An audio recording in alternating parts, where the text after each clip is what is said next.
നാട്ടിലെ ലേക്ക് എന്ന ഗ്രാമത്തിലെ കുട്ടിക്കുറുമ്പനായ ഒരു മുയലുണ്ടായിരുന്നു. അവന്റെ പേരാണ് പീറ്റർ. പീറ്ററിന് 3 അനിയത്തിമാരും ഒരു കസിനും ഉണ്ട്. ആളിപ്പോ തുള്ളിക്കളിച്ച് എവിടേക്കാ പോകുന്നേന്നല്ലേ?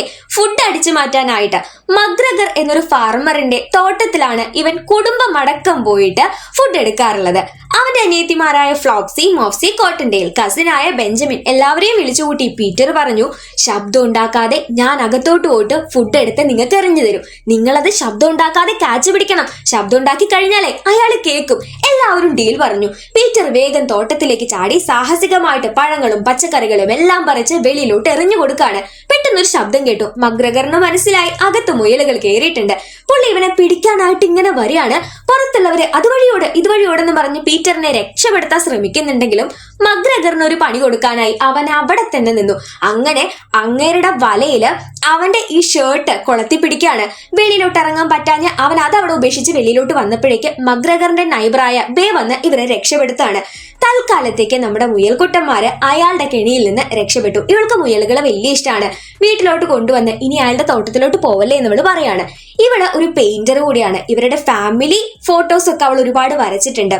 ഇവരുടെ അച്ഛൻ, അതായത് പീറ്ററിന്റെ അച്ഛൻ, ഇവർക്ക് ഫുഡ് എടുക്കാൻ വേണ്ടി പുള്ളിയുടെ തോട്ടത്തിലേക്ക് പോയപ്പോഴാണ് പുള്ളി അച്ഛനെ പൊരിച്ചടിച്ച് കഴിച്ചത്. പിന്നെ അമ്മയും കുറെ കാലം കഴിഞ്ഞ് മരിച്ചു. അതിൽ പിന്നീട് ബേ ആണ് ഇവരെ പാരന്റിന്റെ പോലെ നോക്കി വളർത്തുന്നത്. പീറ്ററിനാണെങ്കിൽ ഇടയ്ക്ക് അച്ഛനെ അമ്മയോർത്ത് സങ്കടം വരും. ഇപ്പൊ അച്ഛന്റെ കോട്ടാണ് അവിടെ അയാൾ പിടിച്ചു വെച്ചേക്കുന്നത്. അതെടുക്കാൻ വേണ്ടി പീറ്റർ വീണ്ടും തോട്ടത്തിലേക്ക് പോയി. സത്യം പറഞ്ഞ അത് മഗ്രഗറിന്റെ കെണിയായിരുന്നു. അയാൾ പറഞ്ഞു, നീ എന്റെ കെണിയിൽ വീണു, നിന്നെ ഞാനിപ്പോ പൊരിച്ചടിച്ച് കഴിക്കും. പറഞ്ഞു തീർന്നില്ല, വെട്ടിയിട്ട വാഴ കണക്ക് അയാൾ ആ കിടക്കുന്ന താഴെ. പുള്ളിക്ക് അറ്റാക്ക് വന്നതാ. എല്ലാവരും കരുതി പീറ്റർ പുള്ളിയെ തട്ടിക്കളഞ്ഞു എന്ന്. സത്യം പറഞ്ഞ അയാളുടെ ലൈഫ് സ്റ്റൈൽ കാരണം അയാൾക്ക് സൈലന്റ് അറ്റാക്ക് വന്നതായിരുന്നു. എന്തായാലും പീറ്റർ ഇപ്പൊ എല്ലാവരുടെ മുന്നിലും ഹീറോ ആണ്. കാരണം ആ തോട്ടത്തിന് ഇപ്പൊ ഓണറില്ല. അതുകൊണ്ട് ആർക്കെങ്ങനെ വേണേലും ഇഷ്ടത്തിന് വന്ന് ഫുഡ് കഴിക്കാനായിട്ട് സാധിക്കും. അങ്ങനെ വരുന്നവരൊക്കെ തന്നെ പീറ്ററിനോട്, നീ എന്തായാലും ഇച്ചിരി പോന്ന മുയലാണെങ്കിലും എന്ത് സൂപ്പർ കാര്യം നീ ചെയ്തേ എന്നൊക്കെ പറയുന്നു. പീറ്റർ ആണെങ്കിൽ, ഓ എന്നെ കൊണ്ട് തോറ്റു, ഞാൻ പിന്നെ അല്ലെങ്കിലും പഴയ ഹീറോ അല്ലേ എന്നൊക്കെ പറഞ്ഞ് എല്ലാവരുടെ മുന്നിലും വലിയ ആളാവാൻ നോക്കുന്നുണ്ട്. മഗ്രഗറിന്റെ നെഫ്യൂ ആയിട്ടുള്ള തോമസിനെയാണ് പിന്നെ നമ്മൾ കാണുന്നത്. ലണ്ടൻ സിറ്റിയിലുള്ള ഒരു ടോയ് ഫാക്ടറിയിലാണ് അവൻ വർക്ക് ചെയ്യുന്നത്. ഇവിടെ നിന്ന് പ്രൊമോഷൻ കിട്ടാൻ വേണ്ടി അവൻ പട്ടിപ്പണി ചെയ്തുകൊണ്ടിരിക്കുകയാണ്. എന്നാ ഇപ്പൊ അവന്റെ അങ്കിള് മരിച്ചു എന്ന് ബോസ് പറഞ്ഞിട്ട് പോലും അതൊക്കെ പിന്നെ നോക്കാം, എന്റെ പ്രൊമോഷന്റെ കാര്യം എന്തായി എന്നവൻ ചോദിക്കുകയാണ്. അപ്പൊ അത് കേട്ട ദേഷ്യത്തില് ബോസ് ആവട്ടെ അവന് പ്രൊമോഷൻ കൊടുത്തില്ല, വേറൊരുത്തിന് കൊടുത്തു. നമ്മുടെ തോമസിന്റെ നല്ല രീതി ദേഷ്യം പിടിച്ച് അവൻ ഓരോന്ന് ചെയ്തു കൂട്ടുമ്പോ തോമസിനെ അവിടെ നിന്ന് പിരിച്ചുവിടുകയും ചെയ്തു. ഇപ്പൊ നമ്മുടെ പീറ്ററും കൂട്ടരും ആവട്ടെ മഗ്രഗറിന്റെ വീട്ടിൽ കിടന്ന് പൂണ്ട് വിളയാടിയും കൊണ്ടിരിക്കുകയാണ്.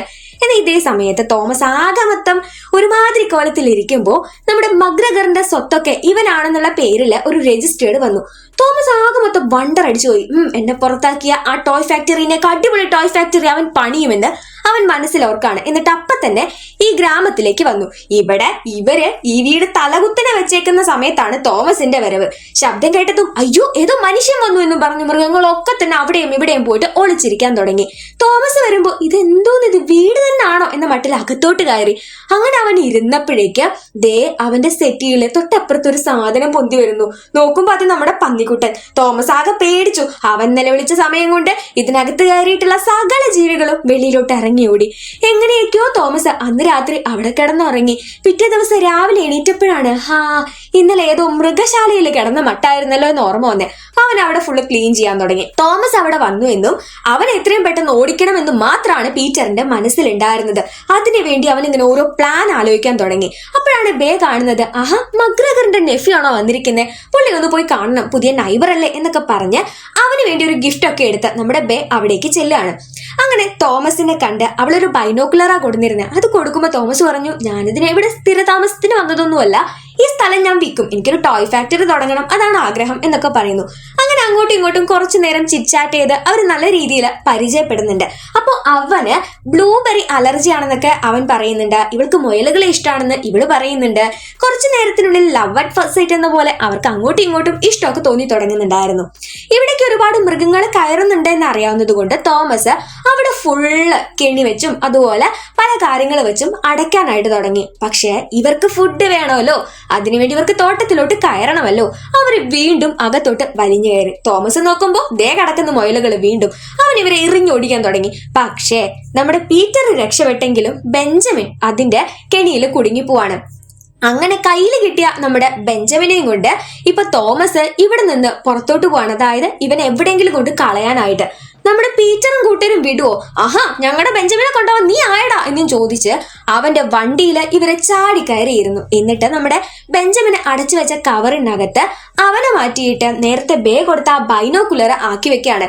ഇതൊന്നും അറിയാത്ത നമ്മുടെ മണ്ടൻ തോമസ് ആവട്ടെ നേരെ അവിടെ ഒരു വലിയ ലേക്ക് ഉണ്ടായിരുന്നു, അതായത് ഒരു വലിയ തടാകം ഉണ്ടായിരുന്നു. അതിന്റെ പുറത്തൊരു പാലത്തിൽ നിന്ന് നേരെ ഈ ബൈനോക്കുലർ എടുത്ത് താഴെ ഇട്ടു. പിന്നീടാണ് അയ്യോ ഇതെനിക്ക് ഗിഫ്റ്റ് കിട്ടിയതാണല്ലോ എന്ന് മനസ്സിലായത്.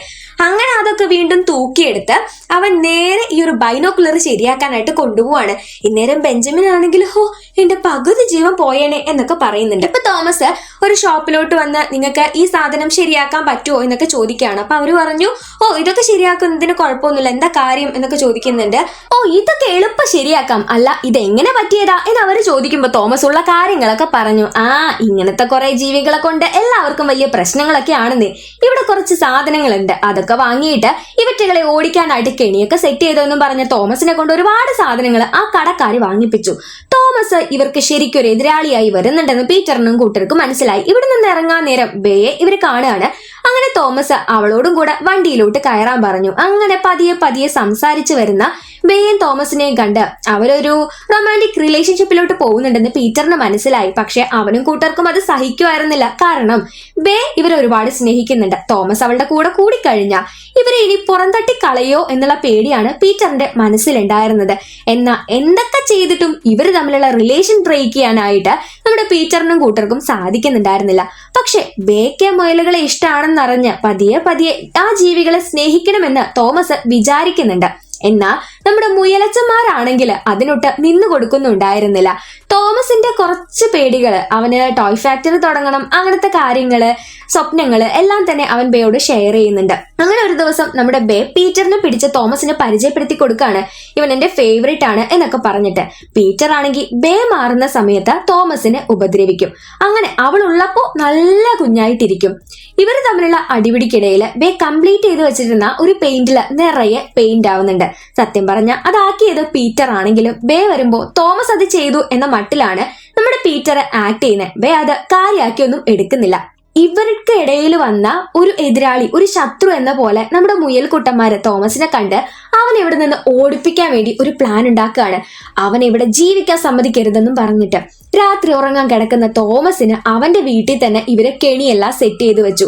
തോമസിനാണെങ്കിൽ എന്റെ പൊന്നോ എന്ത് കാലക്കെടുന്ന ഞാൻ ഇങ്ങോട്ട് വന്നേ എന്നുള്ള ചിന്തയായി. അവൻ എന്തോ ചെയ്തെന്നോ അവന്റെ വീട് ചുറ്റും ഇവർ കയറാതിരിക്കാൻ വേണ്ടി കറണ്ട് എല്ലാം വെച്ചു. ഇനി അവർ അങ്ങോട്ട് വരുമ്പോ കറണ്ട് അടിക്കുമല്ലോ എന്ന്. പക്ഷേ കറണ്ട് അടിച്ചതാർക്കാ? നമ്മുടെ മുള്ളം പന്നിക്കുട്ടന്. ഇവൻ അത്രയ്ക്കായോ എന്നും പറഞ്ഞ് അവര് ഈ വീടിന്റെ അകത്തോട്ട് കയറുമ്പോൾ ഉള്ള ആ ഒരു കറണ്ട് കണക്ഷൻ മാറ്റിയിട്ട് ഇവർ ഈസി ആയിട്ട് അകത്തോട്ട് കടക്കുകയും ചെയ്തു. പകരം ആ കറണ്ട് നമ്മുടെ തോമസിന്റെ ഡോർ നോബിൽ വെക്കുകയും ചെയ്തു. ഇവരെ അകത്തോട്ട് കടന്നത് കണ്ട് തോമസ് വെളിയിലോട്ട് വരുമ്പോൾ ആ ഡോർ നോബിൽ പിടിച്ചതും നമ്മുടെ തോമസ് തെറിച്ച് തോട്ടത്തിൽ ദേ കിടക്കുന്ന താഴെ. അങ്ങനെ അന്ന് രാത്രി ഫുള്ള് അവൻ അവിടെ കിടന്നു. പീറ്റർ വിചാരിക്കുന്നുണ്ട് ഇവൻ ഇനി തട്ടിപ്പോയോ എന്ന്. അന്ന് രാത്രിയില് അവൻ നമ്മുടെ പീറ്ററും അതുപോലെ ഫാമിലിയും താമസിക്കുന്ന മരക്കൂടിന്റെ ഉള്ളില് നിറയെ പടക്കം ഇട്ടു. അങ്ങനെ തിരിയുമ്പോഴാണ് ബേയെ കാണുന്നത്. ബേ ചോദിച്ചു നിങ്ങൾ എന്താ ചെയ്യുന്നതെന്ന്. അപ്പൊ അവൻ പറഞ്ഞു മൈ ഡിയർ ഞാൻ നിന്നെ ഒരുപാട് മിസ് ചെയ്തു, നിന്നെ കാണാൻ വന്നതാണെന്ന്. ഓ നമ്മളെ ഉപദ്രവിക്കാൻ വന്നിട്ടേ അവനിപ്പോ റൊമാൻറ്റിക് ആയിട്ട് അവളോട് സംസാരിക്കുന്ന കണ്ടില്ലേ എന്നും പറഞ്ഞ് പീറ്ററിന് നല്ല രീതിയിൽ ദേഷ്യം പിടിക്കാണ്. ഇവൻ ഇങ്ങനെയൊന്നും വിട്ടാ പോരാ എന്നും പറഞ്ഞ് പീറ്റർ വീണ്ടും പ്ലാനിങ് ആരംഭിച്ചു. അങ്ങനെ അവന്റെ വീട്ടിലോട്ട് കടന്നു. എന്നിട്ട് അവന്റെ ദേഹത്തേക്ക് ബ്ലൂബെറി എറിയാണ്. കാരണം അവനത് അലർജിയാണ്. തൊട്ട് ഫ്രണ്ടില് ബേ നിൽക്കുന്നത് കൊണ്ട് ഇവർ ഉപദ്രവിക്കാനും തോമസിനെ കൊണ്ട് സാധിക്കുന്നില്ല. അലർജിയുള്ള പഴം ദേഹത്ത് തട്ടിയതും അവൻ ആടി ആടി എന്റെ അമ്മച്ചിയെന്നും പറഞ്ഞ് കിടക്കുന്ന താഴെ. എന്നിട്ടും കാര്യം ഉണ്ടായില്ല കേട്ടോ. അങ്ങനെ വീണ്ടും അവൻ എണീറ്റ് വന്ന് ഇവരുടെ ദേഹത്ത് പടക്കം ഇട്ട് പൊട്ടിക്കാൻ തുടങ്ങി. ഈ ശബ്ദം ഒന്നും നമ്മുടെ ബേ കേൾക്കുന്നില്ല. അവള് പെയിന്റ് അടിച്ചുകൊണ്ടിരിക്കുകയായിരുന്നു. പീറ്ററും കൂട്ടരും ഈ ഒരു പ്രശ്നത്തിൽ നിന്നൊക്കെ വഴുതി മാറി ഇങ്ങനെ പോകുന്നുണ്ടെങ്കിലും പീറ്ററിന് അവസാനം തോമസിന്റെ കയ്യിൽ കിട്ടി. അവന്റെ കൊങ്ങയ്ക്ക് പിടിച്ചിരിക്കുന്ന സമയത്ത് ബേ അങ്ങോട്ട് കടന്നു വന്നു. ഞാനിവനെ ഓമനിപ്പിക്കുക എന്ന് തോമസ് പറയുന്നുണ്ട്. ആ സമയം ഇവരുടെ കൂട്ടിലോട്ടിട്ട് ആ പടക്കങ്ങൾ പൊട്ടാനായിട്ട് ഒരു റിമോട്ട് ഉണ്ട്. ആ റിമോട്ട് അറിയാതെ നമ്മുടെ പീറ്ററിന്റെ കയ്യിൽ വന്ന് അവൻ അത് തൊട്ടതും അത് പൊട്ടിത്തെറിച്ചു. അവരുടെ വീടടക്കം, അതായത് ആ മരം അടക്കം കടപുഴകി വീണു. ബേ വിചാരിച്ചത് അത് തോമസ് ചെയ്തതാണെന്നാണ്. ഹോ, നിങ്ങൾക്ക് മുയലുകളെ ഇഷ്ടമാണെന്ന് നിങ്ങൾ ചുമ്മാ പറഞ്ഞതാണല്ലേ. ഈ മിണ്ടാപ്രാണികളോട് ഇങ്ങനെ ചെയ്ത ഒരാളുടെ കൂടെ ജീവിക്കാൻ എന്നെ കൊണ്ട് സാധിക്കില്ല എന്നും പറഞ്ഞ് ബേ അവനോട് ബ്രേക്കപ്പ് പറഞ്ഞു പോവാണ്. തോമസ് ഒരുപാട് റിഗ്രറ്റ് ചെയ്തു കേട്ടോ. അങ്ങനെ അവസാനം ഈ വീട് അവൻ വിൽക്കാനായി വെച്ച് ഇവിടെ നിന്ന് നേരെ ടൗണിലോട്ട് പോയി. പിന്നീട് അവരുടെ കളിയും ചിരിയും എല്ലാം നിന്നു. ബേക്കും അവന് ഒത്തിരി ഇഷ്ടമായിരുന്നു എന്ന് പീറ്ററിന് മനസ്സിലായപ്പോഴാണ് അവന് കുറ്റബോധം വരാൻ തുടങ്ങിയത്. ബേ വരച്ചു വെച്ച് അവന്റെ അച്ഛന്റെയും അമ്മയുടെ ഫോട്ടോയുടെ മുന്നിൽ പീറ്റർ പോയി നിൽക്കുമ്പോൾ അവര് സംസാരിക്കുന്ന പോലെ തോന്നി. മോനെ, ഇത് നിന്റെ മാത്രം കുഴപ്പമാണ്. അവരെ ചെയ്തത് നിന്നെ ഉപദ്രവിക്കാനാണെങ്കിൽ കൂടിയും സ്നേഹം അത് നീ മനസ്സിലാക്കണമായിരുന്നു എന്ന് പറഞ്ഞപ്പോൾ പീറ്റർ നമ്മുടെ തോമസിനെ തിരികെ വിളിക്കാനായിട്ട് ചെല്ലുകയാണ്. ഇവിടെ സിറ്റിയിലാവട്ടെ തോമസിന് അവന്റെ ജോലി തിരികെ കിട്ടിയെങ്കിലും ബേയുടെ കാര്യം ഓർത്ത് അവൻ ആ ജോലി പോലും സ്വീകരിക്കുന്നില്ല. പീറ്റർ അവന്റെ ഫാമിലിയോട് പറഞ്ഞു, ഞാനീ ലണ്ടനിലോട്ട് പോവാണ്, അവനെ തിരികെ വിളിച്ചോണ്ട് വരണം. ബെഞ്ചമിന് മാത്രം അതത്ര സേഫ് ആയി തോന്നിയില്ല. അവൻ നീ പോണ്ട എന്നും പറഞ്ഞവരോട് പിണങ്ങി പോവാണ്. എന്നാൽ സൺഡേ സിസ്റ്റേഴ്സിനോട് ബേ ഇവിടെ നിന്ന് എവിടെയും പോവാതെ നോക്കണം എന്നും പറഞ്ഞ് ഏൽപ്പിച്ചിട്ട് നമ്മുടെ പീറ്റർ ഇപ്പൊ ലണ്ടനിലേക്ക് പോകുന്ന ട്രെയിൻ പിടിക്കാൻ പോകുന്നു. ഇവൻ പോയി കഴിഞ്ഞപ്പോ ബെഞ്ചമിൻ ഞാനും നിന്റെ കൂടെ വരുന്നുണ്ട് എന്നും പറഞ്ഞ് പിന്നാലെ ചാടി പോകുന്നുണ്ട്. ലണ്ടൻ സിറ്റിയിൽ വെച്ച് ജോണി എന്ന് പേരുള്ള ഒരു എലിയെ ഇവർ പരിചയപ്പെട്ടു. അങ്ങനെ ആ എലി എവിടെയാണ് തോമസ് എന്നൊക്കെ പറഞ്ഞു കൊടുക്കാൻ വേണ്ടി ഇവരുടെ കൂടെ ആ നാട് ചുറ്റി നടക്കുന്നുണ്ട്. ഈ സമയത്ത് ബേ ഇവിടെ നിന്ന് പോകാൻ തുടങ്ങുമ്പോൾ അവളുടെ കാറ് കേടാക്കാനൊക്കെയാണ് നമ്മുടെ സിസ്റ്റേഴ്സ് നോക്കുന്നത്. ഇപ്പോ തോമസ് ഉള്ള ഒരു കുഞ്ഞു കടയിലോട്ട്, അതായത് അവിടെയുള്ള ഒരു കുഞ്ഞു കടയിലോട്ട് നമ്മുടെ പീറ്ററും ബെഞ്ചമിനും ചെന്ന് അവനോട് സംസാരിക്കുകയാണ്.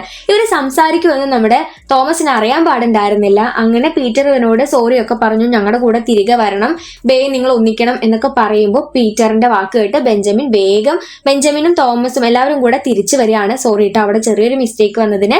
അങ്ങനെ തിരിച്ചു വന്ന് നമ്മുടെ ബേയോട് ഇവൻ സോറി പറയുന്നുണ്ട്. ബേ വിശ്വസിക്കുന്നില്ല എന്ന് കാണുമ്പോൾ പീറ്റർ അന്ന് അവൻ ആ ഒരു റിമോട്ട് പ്രസ് ചെയ്ത പോലെ ഇവൾക്ക് കാണിച്ചു കൊടുക്കുകയാണ്. അപ്പോഴാണ് പീറ്ററിന്റെ കാരണമാണ് അങ്ങനെ ആ പടക്കം പൊട്ടിയത് എന്നുള്ള കാര്യം ബേക്ക് മനസ്സിലാവുന്നത്. അങ്ങനെ തോമസിനോട് ക്ഷമിക്കാനായിട്ട് നമ്മുടെ ബേ തയ്യാറാവാണ്. അവർ രണ്ടുപേരും ഒരുമിച്ചിരിക്കുന്ന സമയത്ത് അവൻ ഈ വീട് വിറ്റിട്ടുണ്ടായിരുന്നല്ലോ, ആ വീട് ഇപ്പോൾ വാങ്ങിയ ആൾക്കാർ വരികയാണ്. അപ്പോൾ ഈ വീട് എനിക്ക് വിൽക്കാൻ ഇപ്പൊ താല്പര്യമില്ല എന്ന് പറയുമ്പോൾ ഞങ്ങളിത് വാങ്ങിക്കഴിഞ്ഞു എന്നും പറഞ്ഞ് ആ ദമ്പതികൾ വീടിനകത്തോട്ട് കയറുന്നുണ്ട്. ആ സമയത്ത് നമ്മുടെ മുയൽക്കുട്ടന്മാര് അവരെ അവിടെ നിന്ന് പേടിപ്പിച്ച് ഓടിപ്പിച്ചു.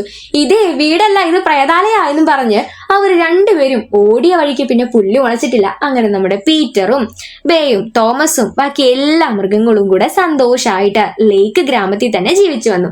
ഇങ്ങനത്തെ ഒരു സീനോട് കൂടിയിട്ടാണ് 2018 പുറത്തിറങ്ങിയ പീറ്റർ റാബിറ്റ് എന്ന മനോഹരമായ ഈ ഒരു സിനിമ അവസാനിക്കുന്നത്. ഇച്ചിരി കാര്യം ഒത്തിരി കോമഡി എന്ന് പറയുന്ന കൂട്ടുള്ള ഒരു സിനിമയാട്ടോ ഇത് എന്താ പറയാ, മുതിർന്നവരായിക്കോട്ടെ അല്ലെങ്കിൽ കൊച്ചുകുട്ടികളായിക്കോട്ടെ എല്ലാവർക്കും ഇഷ്ടപ്പെടുന്ന ഒരു മൂവിയാണ്. ഇപ്പൊ ഹെർബി ഒക്കെ എത്ര കണ്ടാലും എവർഗ്രീൻ ആയിട്ട് നമുക്ക് ഫേവറേറ്റ് ആയിട്ടുള്ള സിനിമയാവത്തില്ലേ, അതുപോലെ തന്നെയാണ് ഈ ഒരു സിനിമ. പീറ്റർ റാബിറ്റ് കാണാത്തവരുണ്ടെങ്കിൽ നിങ്ങൾ എന്തായാലും ഒന്ന് കണ്ടിരിക്കാനായിട്ട് നോക്കുക കേട്ടോ.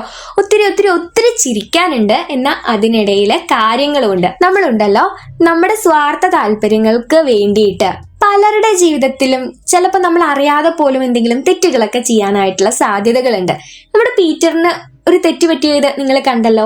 അവന്റെ അടുത്ത് നിന്ന് അല്ലെങ്കിൽ അവരുടെ അടുത്ത് നിന്ന് ബേ പിരിഞ്ഞു പോകുമോ എന്ന് പേടിച്ചിട്ട് തോമസും അവളും തമ്മിലുള്ള ഒരു റിലേഷൻ തകർക്കാനായിട്ട് ഇവർ ശ്രമിച്ചു. അപ്പോൾ നമ്മുടെ സ്വാർത്ഥ താല്പര്യങ്ങൾക്ക് വേണ്ടിയിട്ട് നമ്മൾ ഒരിക്കലും മറ്റുള്ളവരുടെ ലൈഫിലോട്ട് അതിക്രമിച്ച് കയറി അവരുടെ ഇമോഷൻസ് മനസ്സിലാക്കാതെ അവർ ഉപദ്രവിക്കാനായിട്ട് ഒരിക്കലും ശ്രമിക്കാതിരിക്കുക കേട്ടോ. അതായിരിക്കും നമുക്ക് മറ്റുള്ളവർക്ക് ചെയ്യാൻ പറ്റുന്ന നല്ല ഉപകാരങ്ങളിൽ ഒരു കാര്യം എന്ന് പറയുന്നത്. സോ അത് തന്നെയാണ് ഈ ഒരു കഥയുടെ മെസ്സേജ് എന്ന് പറയുന്നത്. ഇതിലെ മെസ്സേജിന് പ്രാധാന്യം ഉണ്ടോ എന്ന് ചോദിച്ചാൽ നമുക്ക് മെസ്സേജ് അറിയണം എന്നുള്ളവരാണെങ്കിൽ ഓക്കെയാണ്. പക്ഷേ നമ്മൾ സത്യം പറഞ്ഞ ഈ ഒരു സിനിമ കാണുമ്പോൾ അങ്ങനെ ഇതിന്റെ മെസ്സേജ് ഒക്കെ ഓർത്തെടുക്കുമോ എന്ന് ചോദിച്ചാൽ അത് റെയർ ആയിരിക്കും. കാരണം അത്രയ്ക്ക് എന്റർടൈൻമെന്റ് ആയിട്ടുള്ള ഒരു സിനിമയാണ്. കാണാത്തവരുണ്ടെങ്കിൽ തീർച്ചയായിട്ടും കാണാം കേട്ടോ. ഇതിനൊരു സെക്കൻഡ് മൂവി കൂടി ഉണ്ട്. അപ്പൊ കൂട്ടുകാർക്ക് കാണാൻ താല്പര്യം ഉണ്ടെങ്കിൽ നിങ്ങൾ കമന്റ് ആയിട്ട് പറയുവാണെങ്കിൽ, നിങ്ങൾക്ക് വേണമെന്നുണ്ടെങ്കിൽ നിങ്ങൾ കമന്റ്സ് ആയി പറയാം. അപ്പോൾ എത്ര കൂട്ടുകാർ പറയുന്നോ അതിനനുസരിച്ച് സജഷൻസ് വരുന്നുണ്ടെങ്കിൽ നമ്മൾ ഇതിന്റെ സെക്കൻഡ് മൂവി കൂടെ ചെയ്യുന്നതായിരിക്കും. അപ്പൊ കൂട്ടുകാർക്ക് ഇഷ്ടപ്പെട്ടുവെങ്കിൽ ലൈക്ക് ചെയ്യുക, ചാനൽ സബ്സ്ക്രൈബ് ചെയ്യാതെ വീഡിയോ കാണുന്ന കൂട്ടുകാർ ഇനിയും ഉണ്ടെങ്കിൽ വേഗം തന്നെ ചാനൽ ഒന്ന് സബ്സ്ക്രൈബ് ചെയ്തേക്കുക. കാരണം നമുക്കറിയാം ഇപ്പോഴും ഒരു 90% എബവ് ആൾക്കാരും നമ്മുടെ ചാനൽ സബ്സ്ക്രൈബ് ചെയ്യാതെയാണ് വീഡിയോ കണ്ടുകൊണ്ടിരിക്കുന്നത്. എന്താ കൂട്ടുകാരെ സബ്സ്ക്രൈബ് ചെയ്യാത്ത? നിങ്ങൾക്ക് നമ്മുടെ വീഡിയോസ് മിസ്സാവാതിരിക്കാൻ വേണ്ടിയിട്ടല്ലേ നമ്മൾ സബ്സ്ക്രൈബ് ചെയ്യാൻ പറയുന്നത്. പിന്നെ നമുക്കൊരു സപ്പോർട്ടും അത് കാണുമ്പോൾ ഒരു സന്തോഷമൊക്കെ തന്നെയാണ്. അപ്പോൾ അറിയാലോ.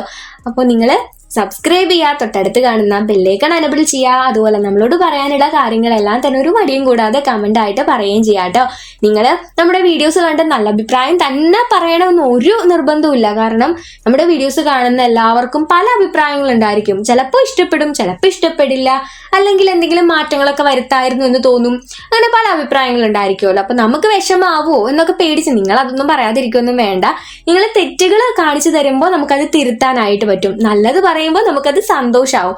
സജഷൻസ് ആണെങ്കിൽ ഓക്കെ, ഇങ്ങനെ രീതിയിൽ നമുക്ക് മാറ്റി പറയാലോ. അങ്ങനെയെല്ലാം നമുക്ക് തെറ്റായിക്കോട്ടെ നല്ലതായിക്കോട്ടെ, അതിൽ നിന്ന് പല കാര്യങ്ങളും പഠിക്കാനുണ്ട്. പിന്നെ നമ്മളുടെ വീഡിയോസ് നിങ്ങൾ കണ്ടിട്ടാണല്ലോ അതിന് റെസ്പോൺസ് തരുന്നത്. അപ്പോൾ അത് ഓർക്കുമ്പോഴും ഒരുപാട് സന്തോഷം ഉണ്ടായിരിക്കും. അപ്പോൾ നമ്മളെ സ്നേഹിക്കുന്ന നല്ല കൂട്ടുകാരെല്ലാവരും കമന്റുകൾ ഇടാനായിട്ട് പ്രത്യേകം ശ്രദ്ധിക്കുക. നിങ്ങളുടെ ബർത്ത്ഡേ വിഷസുകളും പേരുകൾ പറയാനൊക്കെ താല്പര്യമുള്ളവര് 1 വീക്ക് മുൻപെങ്കിലും, ബർത്ത്ഡേ കേട്ടോ, ബർത്ത്ഡേയുടെ 1 വീക്ക് മുൻപെങ്കിലും നിങ്ങൾ ബർത്ത് ഡേറ്റും അതുപോലെ തന്നെ പേരും കൂടെ കമന്റ് ആയിട്ട് പറയുവാണെങ്കിൽ നമ്മൾ ബർത്ത്ഡേയുടെ അന്നുള്ള വീഡിയോയിൽ വിഷ് അറിയിക്കുന്നതായിരിക്കും. സോ നമുക്ക് നെക്സ്റ്റ് ഒരു മൂവി ആയിട്ട് വീണ്ടും കാണാം കേട്ടോ. അതുവരേക്ക് സേഫ് ആയിട്ട് ഹാപ്പി ആയിട്ടിരിക്കുക. Tata bye.